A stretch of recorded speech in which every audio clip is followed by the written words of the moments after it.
Welcome, everyone. Can you hear me well? Thanks. Well, good morning, good afternoon, and good evening, everyone. Welcome to the conversation, the community call for the Capacity Accelerated Network. My name is Diana Fajardo Pulido. I am the community manager at data.org, and I'm joining from Bogota, Colombia. We are thrilled to have you here with us as part of this global community of partners, fellows, and learners.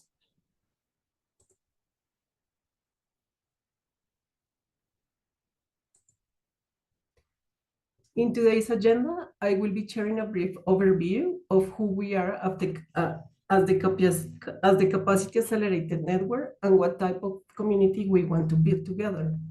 Then we will jump into an interactive session that will help you to connect one with another. And after that, we will welcome our first speaker, Danil Mikhailov, CEO of data.org, who will talk a little bit about the evolution and future of CAN. Then we will welcome Dr. Tsosheletso Chidi, CAN Africa Fellow at the University of Pretoria, and she will be sharing her work on centering African languages in machine translation and AI futures. And at the end, we will have some time for the discussion. Before we start, we want to do this community call as interactive as possible. So you will find three ways in which you can participate. First, all your microphones are disabled. If you like to speak, you need to raise your hand feature in the toolbar on the reactions menu. Second, you can share any questions in the Q&A box. And third, you can use the chat.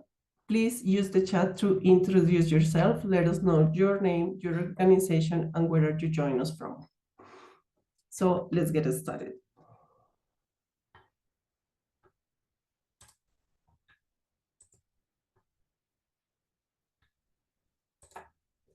I want to give you a quick snapshot of the Capacity Accelerated Network, or CAN, which is a global initiative powered by data.org to train. We have this ambitious goal to train 1 million purpose-driven data and AI practitioners by 2032. How are we going to do this? We have a global community or a global ecosystem with over 85 partners across 5 hubs based in the United States, India, Africa, Latin America, and Asia Pacific. Our focus or our approach focuses on building both the data talent pipeline for data and AI practitioners and the capacity of social impact organizations to employ the skilled workers.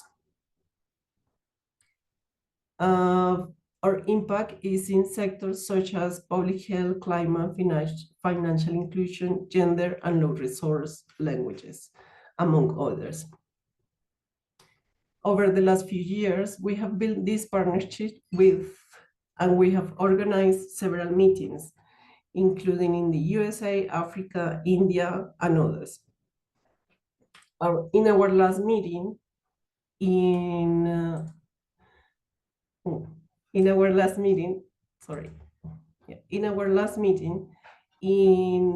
which was in Achuka University in India, several of our partners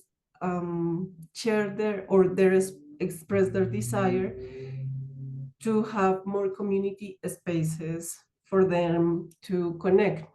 So in response to that, today we are launching the CANversation, our community flagship call series for the Capacity Accelerator Network. What is our purpose is to create an inclusive and engaging space where our global community can come together for knowledge exchange, collaboration across regions and roles, showcasing impact and success stories, amplifying the diverse voices, and strengthening connections between partners, fellows, and learners.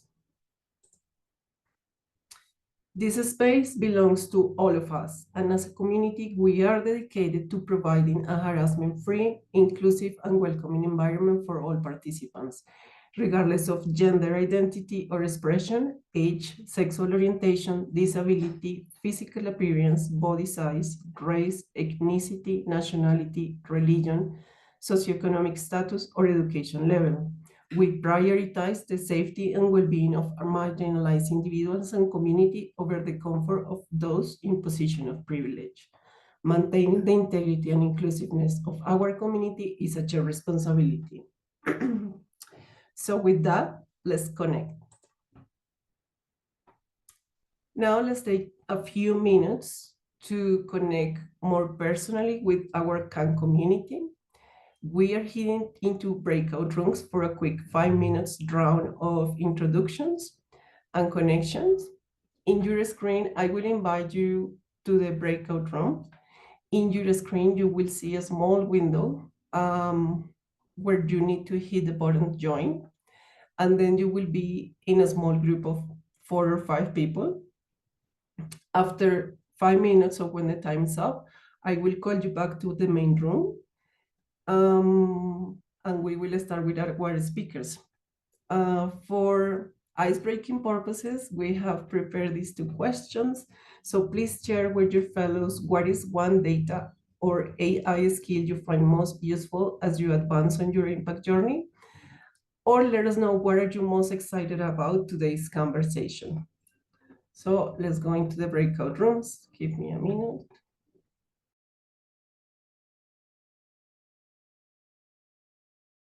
Welcome back, everyone. I hope you had the chance to meet someone new. If you have something to share, please post it in the chat. Now let's move into the next part of our session. We will hear from 2 powerful voices in the CAN ecosystem. I introduce you our first speaker, Danil Mikhailov. He is the CEO of data.org. He has over 20 years of experience leading work across diverse sectors, and he focuses work on building a new generation of purpose-driven data and AI practitioners through global sustainable data ecosystems and digital public goods. Welcome, Danil. Excellent. Hello, everyone. It's really great to get to this amazing point. We have been working at Datadog on the Capacity Accelerator Network for the past 5 years.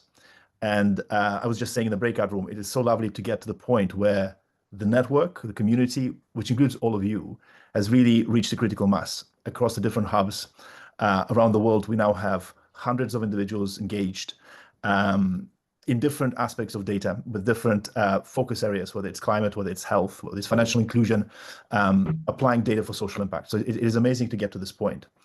And what we really envisaged when we first started the Capacity Accelerator Network is that each of these different teams, different individuals across the different hubs will begin to connect together laterally, begin to reach out, share the expertise, learn from each other, share resources.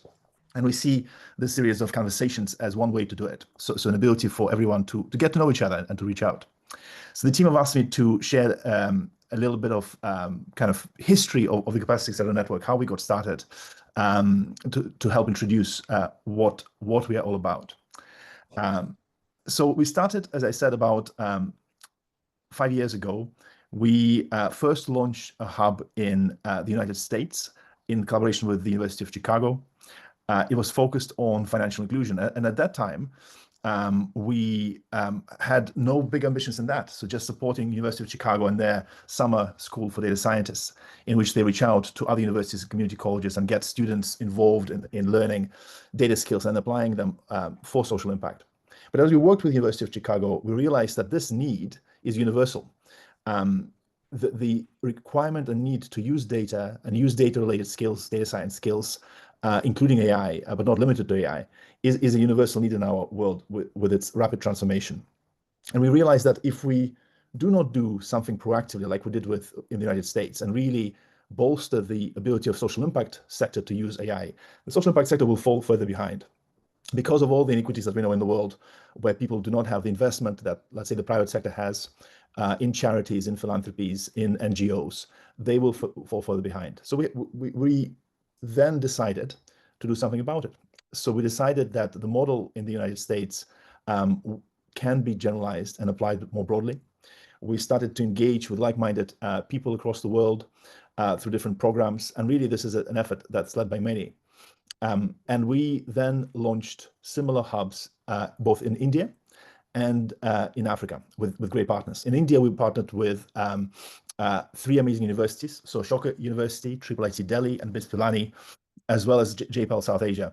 And with those 4 partners in India, we were able to really scale what was first attempted in the United States. And whereas in the US, we trained maybe a few dozen people, in India, we haven't so far been able to reach out to and train hundreds of individuals directly, but also more than 20,000 through our digital learning resources. So the scale was massively different. In Africa, in parallel, we have worked with partners, GPSDD, Global Partnership for Sustainable Development Data, and a number of universities and social impact organizations. There, they pioneered reaching out and training and placing fellows and training data scientists based in ministries around different countries, ministries of health, ministries of environment, of energy, statistical offices. And then as we looked to the future, we realized that what was missing was connectivity between the hubs.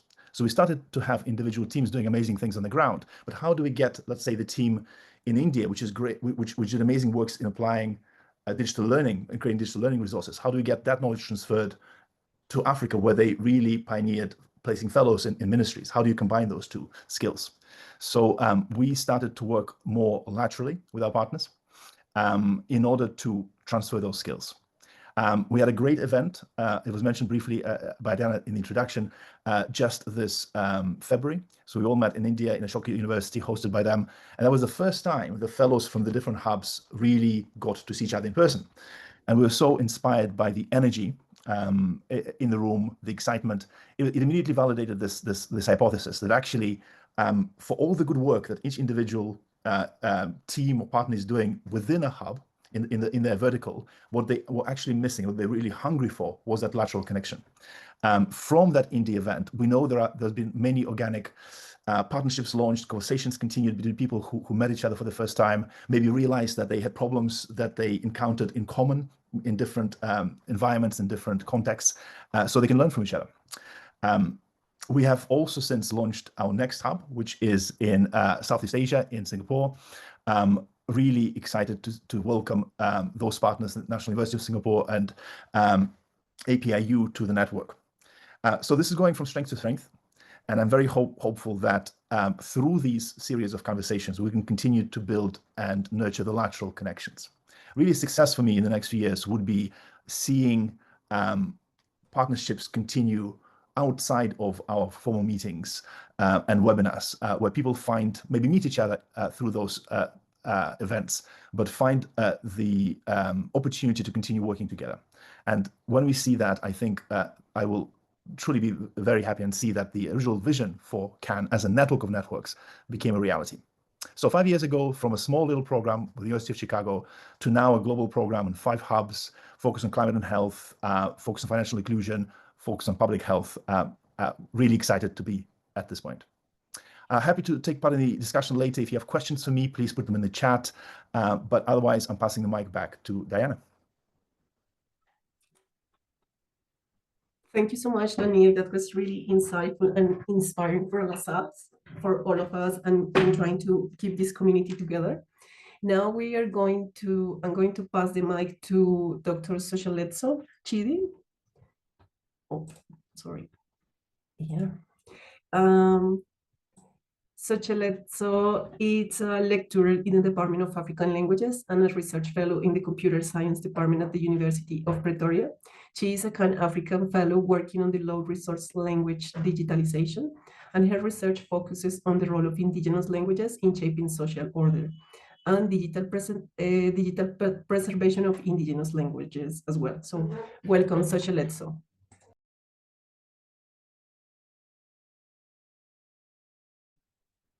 Yeah, thank you so much for the warm welcome.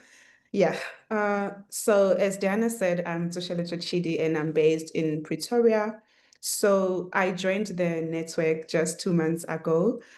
So I'm relatively new into the network. Yeah, I am a law research language fellow at the University of Pretoria. And in this fellowship, me together with other team members, we are trying to explore how African languages can be meaningfully integrated into machine translation in AI system. So my work as a fellow and as a lecturer, because I lecture African languages, sits at the intersection of language, technology, and cultural preservation. And I'm passionate about ensuring that African languages are not just technically included, but they are contextually and ethically centered in digital futures that we are moving towards. So as a research fellow, I lead a project on developing a playbook for African languages, a guide outlining best practices for machine translation models and small language models. So this includes a lot of ethical data archiving and culturally sensitive licensing and addressing policy gaps in how language data sets are managed and shared and tailored to suit African developers, researchers, and community stakeholders across diverse contexts. So at the core of this project is a commitment to ensuring that, again, African languages are just not technically processed, but meaningfully represented into the AI data science ecosystem. So because interest in African language processing is growing, and my concern personally was, I felt, or in my observation, I felt that there is a conversation that is driven by data scientists and data engineers, but I was asking, where is the space of African linguists in the table? You are having a conversation about African languages, but excluding African linguists or people who speak those languages. And I felt like that was going to risk a narrow framing that was going to sideline the very same people whose languages are being digitized. And I was like, this will create a troubling gap where we find that data scientists are now more focused on, oh, this language must be computational, so now computational goals take priority over what is cultural relevance, pedagogical usability. So part of the context for this project and what I want to bring into the center is that African languages cannot be meaningfully included in AI systems without people who live, teach, write, and evolve with them. So the question we ask in my lab is, who are the end users of these tools that we are creating, and how can their voices actively shape the technologies being built? Because we find that African languages are often considered as low-resourced languages. When I was doing a lot of literature review, I would come across this line: "Oh, African languages are technically low by virtue of them being African languages," and they not because they lack linguistic complexity, but because they have limited digital resources, tools, and data available for computational use. And this is largely due to the fact that many parts of Africa are still in various stages of technological developments. And yes, as a result, our languages are underrepresented in natural language processing in AI system.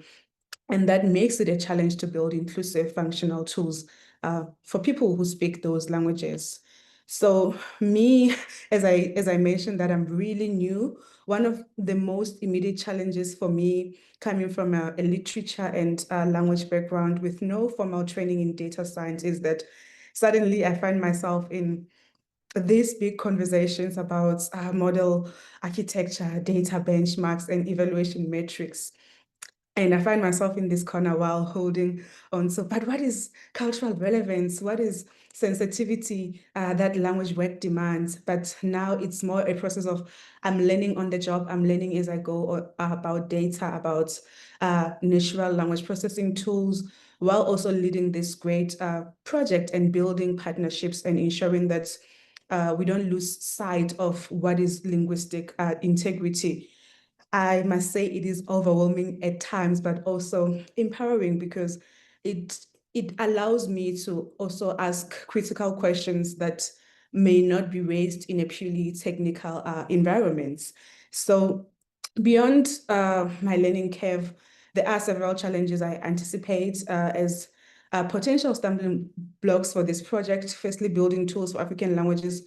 It means working with extremely limited data. Many of the languages we work with, like standardized digital corpora or annotated data sets or accessible linguistic resources. And it just makes working around challenging. And also because Africa has about 2,000 languages, language variation is high. So, even in South Africa, if I can just look at South Africa as a case, there's a lot of dialectal differences for one language sometimes. And yeah, there's just multilingual speakers with who make it difficult to apply one size fits all solution. So yeah, so we just trying to do we're just trying to work into that data systems or ecosystems and build which ecosystems that reflect realities of our people. And because we understand that there's a lot of gaps in the spaces that we work in and ongoing adaptation. And we ask ourselves, what does success look like? And when I was invited in this conversation, in the email, the question was like, what do you strive for? What do you want to achieve? And the first thing was like, oh gosh, I want to complete this project successfully. But then what does success look like in African language technology? Do I just want to complete the project or the fellowship successfully and say, oh guys, you can now evaluate my performance? What goes beyond that? So I feel like what we should do is we should do this right and not just develop a playbook for machines, but our playbook must be one of dignity, inclusion, and the one that represents African people in the digital space. So since this is CANversation, this is an open invitation to say, let's collaborate. I'm down for conversation, advices, any questions, and to build together. Thank you so much for your time. Yeah, thank you. But well, thank you so much, Tsosheletso, for that great presentation. We are working with data and AI, and I think sometimes we're focusing too much into the technology of building AI, but not representing and including all the people that we are including in that technology. So that was a great presentation. I'm pretty sure there are a lot of questions and comments on this. And also we have time for some discussion. So I'm going to invite Priyank Hirani, who is the lead of the Capacity Accelerated Network. Welcome, Priyank. So please let us know, put any questions or in the chat or in the Q&A box.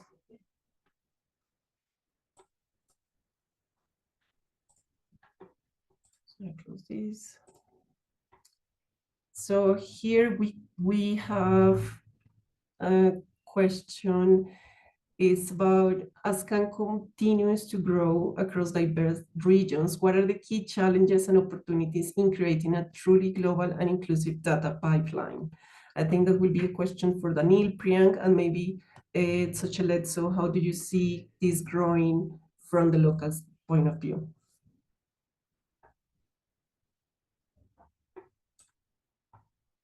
Priyank or Danil, would you like to answer that question?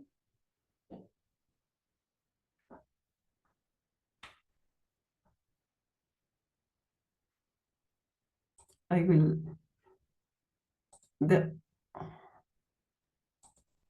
Hi, everyone. Can you hear me okay? Yes. Excellent. Good. So it's a great question. One of the things maybe I should step back and give a bit of a proper introduction to myself. I started off as a computer scientist, but this was 30 years ago, almost too long to remember before the internet. But I never enjoyed my data science course and computer science courses in the university when I first studied, because I felt the human was missing in there. So when I graduated, I completed the course. When I graduated, got my degree, I retrained as an anthropologist and a sociologist because I really wanted to understand, get that missing ingredient for me. What is the human involvement in technology? And since then, my research is focused on the sociology of technology, like how technology is affecting different communities and societies. So I think the reason I introduce this is it supports my answer to this question, which is you cannot just expect to transplant the technology from one culture to the other, or use technology created in one language and just deploy it maybe through automated translation in another. Because what we forget is how much culture is encoded in language. That doesn't translate automatically. So what we believe in Data.org is introducing this cultural lens to technology. We call it sociotech. AI is a cardinal example of sociotech. It actually affects, it's both created through social interactions, literally the training data for AI is our conversations, but also it impacts social interactions at scale when you introduce AI tools into community. So we really believe at Data.org in this sociotechnical lens for how we introduce AI. And therefore, when we introduce it, we need to work ground up from local communities and with local communities, understand how technology might work differently in different cultural contexts, create technology and train it on local languages, not expecting it to work the same. So this is our kind of background and how we present in this space, how we work in this space, which means it takes time. To the question of how you translate and how you work with different communities, it takes time. You need to give space and respect to introducing new voices to the table. So when we enter a new area, we take time to first find local partners, people who understand this, because we're not the experts. So we work in every new area with local partners, local universities, local community organizations, local social impact champions, to really get their voices and expertise into the designing for how camp can look in that new location. So they lead on this. And Data.org then supports the lateral connectivity. So in India, for example, our partners in Ashoka, Tripartite Delhi are the leaders, JPAL South Asia. In Africa, GPSDD, partners like Unilag, Data Science Nigeria are the leaders, and we support. The same is now happening in Asia, our newest hub. So that is the process. It takes time, it takes patience, it takes a lot of trust building, which starts with respect, respecting the local community and their knowledge. But the outcomes, crucially, are far, far more effective. They're not just, we care about equity in everything we do, but it's not just about equity, it's about effectiveness. The tools built in this way, I fundamentally believe, are better than if you don't follow this process. So hopefully that answers the question.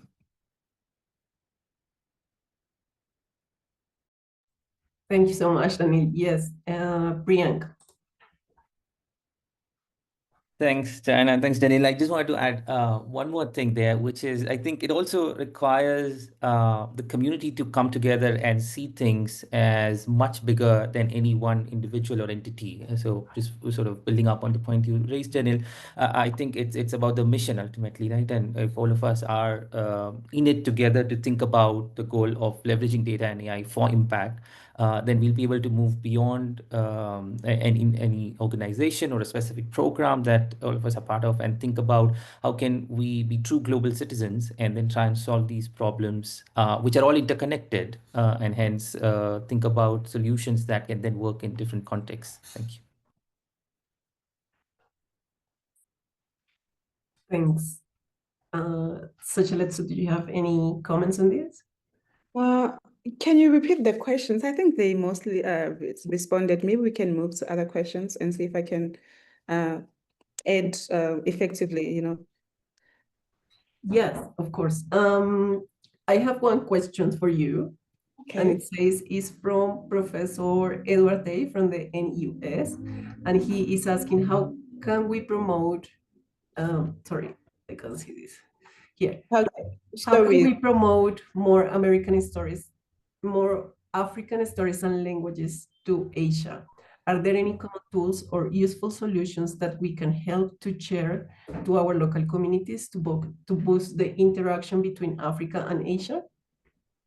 Yeah, thank you. I think I have attempted to respond to the question in the chats, but I was just simply saying, I think it starts with this conversation. It starts with these communities.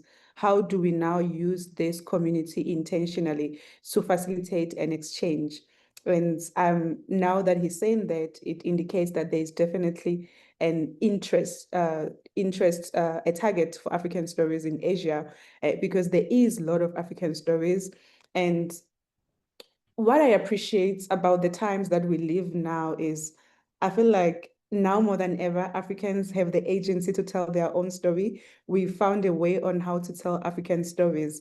And now whatever we're going to send out of the continent, it's safe. It's a clear representation of who we are, the times that we live in now, because definitely an African story 20 years ago is a different, complete thing to what is an African story now. So I'm interested in facilitating this conversations better after this, and see how we can exchange, given that I'm from story writing, storytelling, literature. So the question really hit home for me to say, oh my goodness, there is actually a need, there is actually interest, Yeah. Yeah.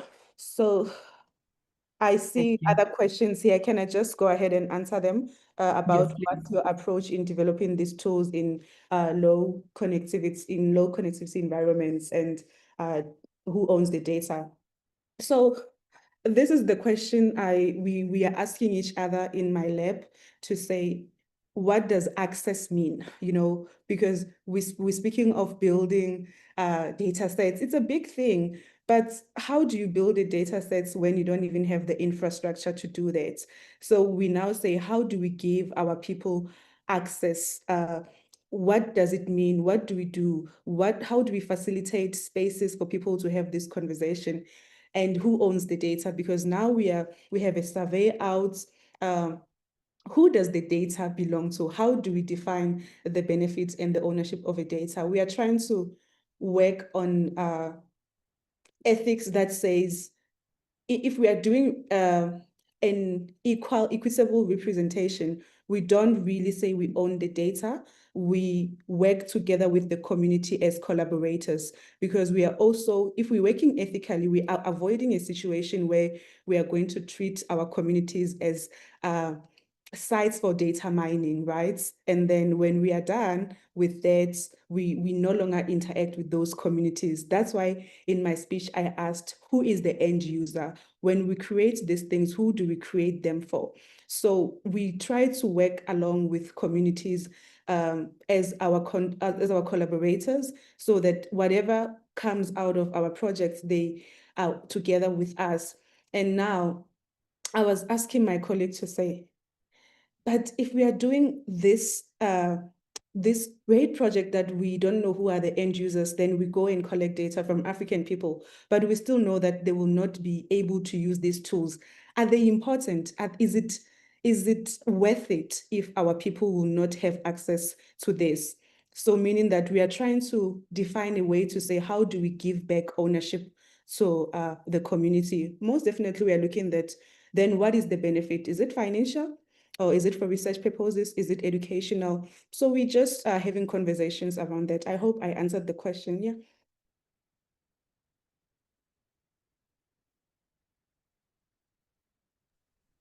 Yes, thank you so much. Danil or Priyank, do you have any comments on this? No, nothing to add. I think it was covered so well. Thank you. That's okay. We have another question about how can AI enhance multilingual training and multilingual training in linguistically diverse regions beyond simply providing literal content translations? Maybe I can start on that one since I'm unmuted, but my colleagues can come in. I mentioned briefly when I was answering the previous question that there is a real misconception about languages where people think, let's say, using Google Translate translates a language effectively. But we know that language encodes culture. So the Google Translate might translate mechanically words from one language to the other, phrases, even sentences. But what's missing is the richness of the cultural embeddings and codings in language, because the original algorithm is trained on English in this case. So it misses the richness embedded in the other languages by just translating the kind of the surface area, if you like, from word to word, sentence to sentence. So I think that's where we need to be careful in AI, and that's where I think so far the approaches have been incorrect in thinking about how this should work. And we want to do it differently, hence the digitization project that Tsosheletso and others are involved in. We want to really start with the communities who are speakers of that language and live with that language and live with the context in order to create the training data, which is rich in cultural embeddings. And on that, a small language model can be built, which is natively trained in that language. And that is how you can make sure that kind of cultural richness is not lost. So that's our approach, very different from the kind of Google Translate model. And I think it will be also part of the answer to the challenge Tsosheletso raised, which is if you do it this way, then you give the community agency in how it's done, because they're involved from the very beginning of the process. The training, the creation of the language model, the creation of the tools that use it, and hopefully then the deriving the value from those tools, the economic value goes back to those communities too. So that's our approach, and it will, I think, give far better results. It's also, incidentally, doesn't require such big language models. So we can also help protect the environment by not having huge computational data centers, because we are doing it from the ground up locally. Thank you so much, Danil. I think we have time for one more question. I'm just gonna place this one here is, how can we enable more inter-hub learning for CAN hubs across the globe?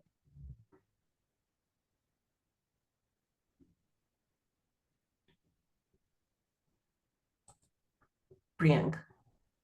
Thanks, and I can start, and others should feel free to chime in. I think this is these conversations are one attempt from our side to kick off that spark. And as Danil said, we'd hope all of this then continues outside of these virtual rooms.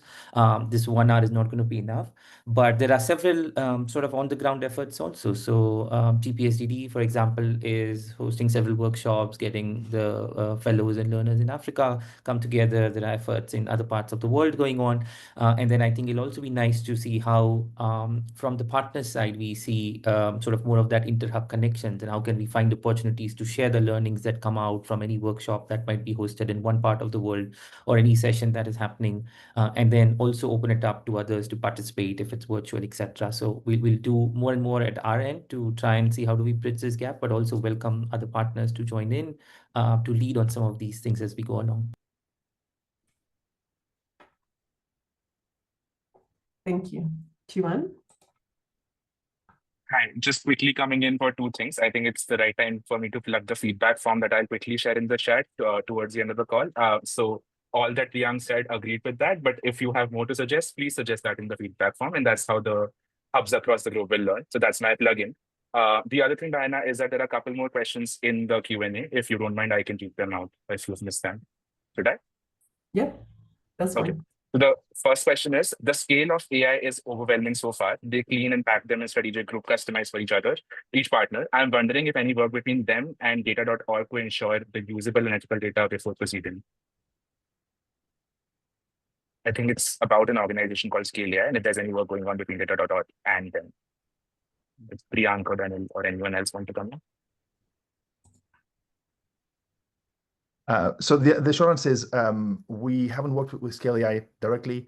We have been in touch with them, kind of introductory emails, but we haven't yet started any work or planned any specific project. I think what's behind the question is this idea of speed. I think we're all slightly overwhelmed by how fast this is going, but it's worth remembering that AI is not new. We've had this explosion since the end of 2022 with the launch of ChatGPT, but many of us on this call have been involved in AI for a decade, 2 decades. It was called many different things before. So I think once we get over the kind of the initial hype curve, if you like, of what's currently happening with large language models, some of those relationships with AI companies, with communities, can and should be reset on a different footing, which doesn't feel so rushed, because sometimes when you go fast, feeling under pressure, because everybody else is doing it, you make the wrong choices. For example, you give up your data, your real richness for not enough value to these companies. So I would say, in a kind of a bigger answer to the question is, when we work with AI companies, we need to be careful to realize we as communities hold the value that those companies need to train their models, and we need to negotiate better from a position of strength and demand some respect back and value sharing from those companies. That'll be my kind of high-level answer. Thank you. Thank you so much, Danil. Well, the time flies when we are having fun, isn't it? So we're gonna wrap up. Thank you so much for coming to everyone to our conversation. We want to thank the effort of over 85 partners that we have in the CAN network. Here are some of the logos of everyone that has joined here.